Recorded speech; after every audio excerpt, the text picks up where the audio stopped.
Welcome into the inaugural episode of Hittin Hard with Jon Chuckery. Hanging out with you now on the Locked On Sports Atlanta network. It's so good to be here. And look, we've got a lot to get into. 5 days a week now of Chuckery hanging out with you here. So today we're going to talk about some Atlanta Falcons and what to expect from the Marcus Mariota era and maybe some changes in draft philosophy. Not so much this year, but potentially next year. A little bit of NCAA men's Final Four tourney talk and my predictions for WrestleMania. It's Hittin Hard with Jon Chuckery. And we're brought to you by our friends today at betonline.net, your number one source for all your betting needs and sports information. You get the latest odds, contests, player props, you name it. Like I said, we got the men's Final Four coming up this weekend. You got the national championship coming up on Monday. Hawks are back in action coming up tomorrow night. Hey, they're red hot. Might be time to lay a few ducats down on the Hawks and win yourself a little bit of money. BetOnline remains the best spot for all of your latest sports developments, including podcasts and reviews all season long. And it's not just basketball, by the way. BetOnline is your number one source for all of your sporting wagering information. You got live betting, you got Vegas casino games, all kinds of good stuff there. So head to the website today or use your mobile device to learn more about the trends. BetOnline, where the game starts. So want to let you know that as this is the first episode of Hittin Hard with Jon Chuckery, we're going to get into a lot of things over the course of this show. We'll focus very heavily on everything going on locally. If there's a big national story, we'll get into that. But we really want to connect with you as an audience in the local market and giving you a feel for my thoughts about what's happening on with Atlanta sports, collegiate, pro, you name it. We'll get into everything. Hawks, Falcons, Braves, some Atlanta United. We'll get into all different things. Obviously, Georgia football, Georgia Tech football. As news and stories come along, we'll be reacting to all of that. So want you to hit the subscribe button on YouTube. You can find us there. Also subscribe, like us, give us all the good reviews that you can on all of your favorite podcast platforms. So all of that is going to be available to you here online. So as we get into this first episode, as we've had a big fallout from all kinds of things in Atlanta sports over this last week, 10 days, what have you out there, certainly a new era of Falcons football as Marcus Mariota will take over from Matt Ryan. We assume, barring any kind of weird draft scenarios or things like that. But we've talked before about the idea of not changing your draft philosophy for this year. I am in favor of drafting a quarterback, potentially second round, or if you could trade back in the first, take some of your other picks, bundle them to get back up into the first round and draft a quarterback late first round.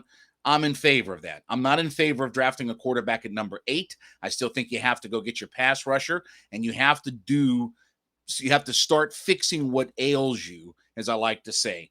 And pass rush, to me, you find much better value there right now than you do at the quarterback position at the number 8 pick overall.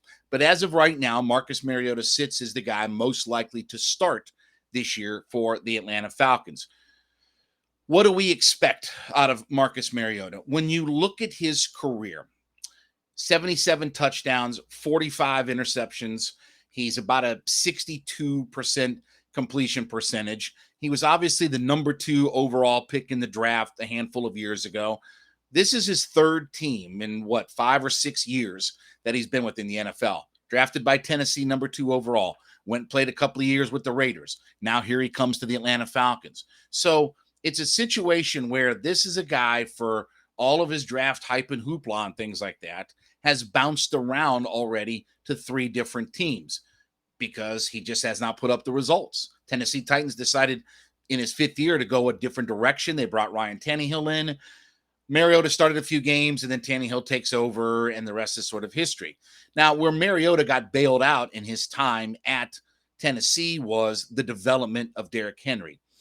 To give you an idea about the philosophy of offense with the Falcons and Matt Ryan and the idea of what Marcus Mariota was and is, Marcus Mariota's highest season total of pass attempts was 453. 453 pass attempts in a season. To put that in perspective, over the last 4 years, Matt Ryan averaged 600 pass attempts. And I've always said that as long as Matt and Julio were a part of this organization, they were always going to be a pass-first offense. like that or not.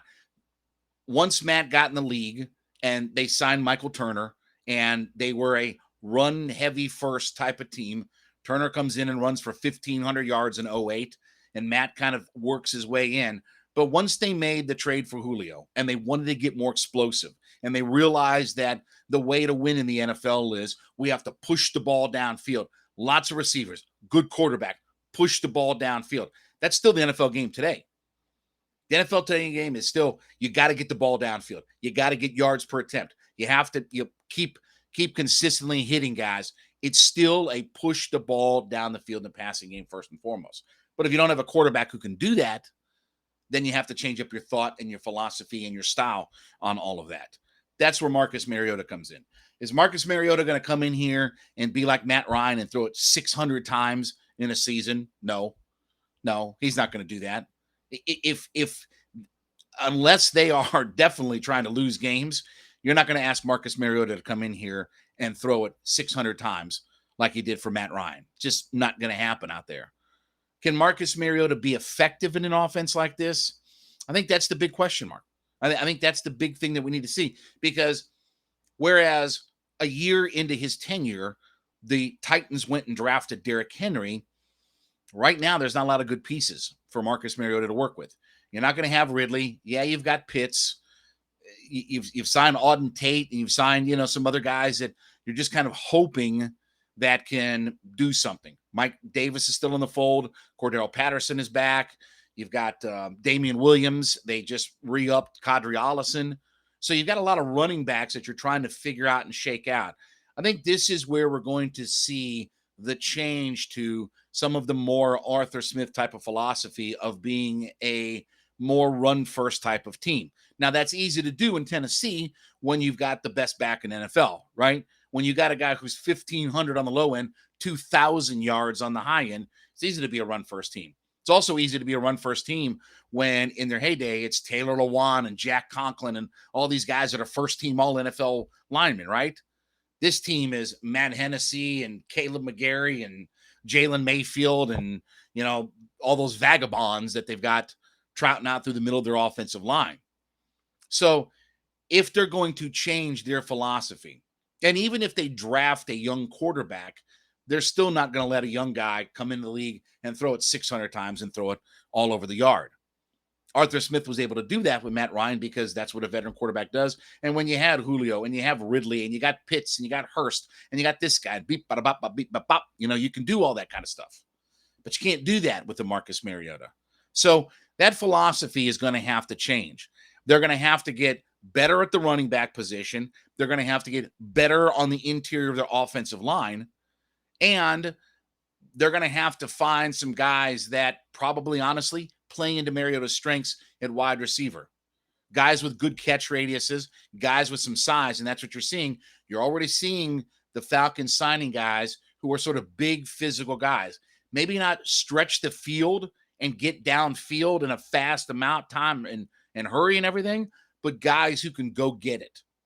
Guys whose hands and catch radius and all those buzzwords that we love in the NFL can do that. But don't expect Marcus Mariota to just kind of walk in and take over, even though he's a veteran now at this point, and even though he's been in the league, whatever it is, 5, 6, 7 years now that he's been in the league, don't expect him to come in here and be the same type of player. He's just not that kind of quarterback. And maybe he can help out in the running game a little bit. But again, as I always say, you still want your NFL quarterback to basically stand in the pocket as much as he can and push the ball downfield. Yeah, you maneuver out of the pocket, but tucking and running is no way to live in the NFL. Even Lamar Jackson understands it now. You read his comments about, I've got to learn to be in the pocket more, and I've got to learn to be able to, throw things and all that good kind of stuff. I mean, you have to be like that in today's NFL. You have to be able to still push the ball in the pocket. So philosophy-wise, we're finally probably going to get that change that people have been looking for with Arthur Smith taking over. And now, and we'll talk about this coming up, the idea of how you start to move forward in the draft, not so much this year, but moving forward next year, and the concept of how do we start to build around our new team. So we'll talk about some of the draft philosophy coming up next on Hittin Hard with Jon Chuckery here on Locked On Network.